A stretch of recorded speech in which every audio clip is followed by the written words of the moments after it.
I used to believe the keeper rate myth, that is that good photographers are supposed to take great photographs consistently. I used to believe that you should only press the shutter when you are sure that you're gonna get something good, because otherwise what's the point, right? This was one of the most harmful beliefs I held when I first got started in photography, and shooting film back then didn't help because it only reinforced the idea that every shot had to count, that it had to be good.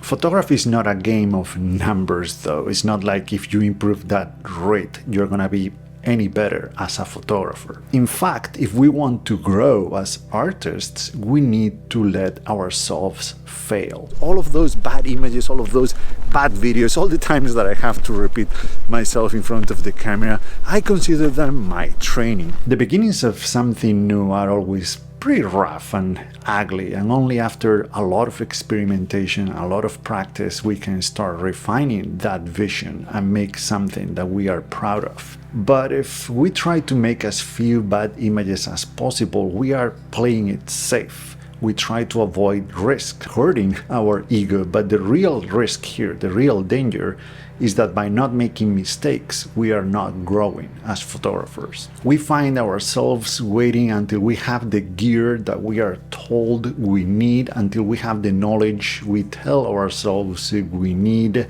and until we find the right conditions and the right location to make the kind of images that we are supposed to make. We only click when we know it's going to work. We try to avoid the frustration of going through one day's photographs and have to delete most of them because they are not good. So it's very hard not to wonder, what the hell am I doing here? The problem is that it's very easy to recognize and to admire the final result, the final image that we see that we like from another photographer.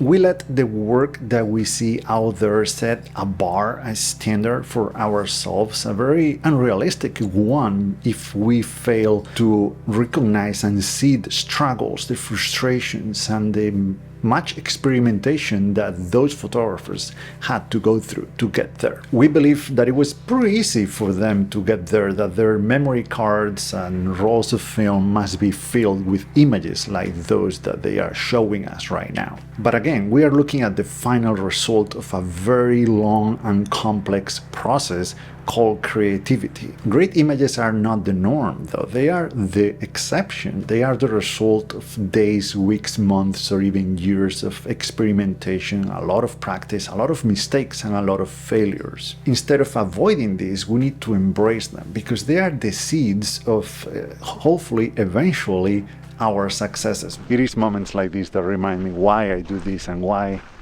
I get wet, why it's worth getting cold and being sleep deprived. It's not going to be a smooth ride, but it's gonna be a very exciting one. So now go out and start taking photos.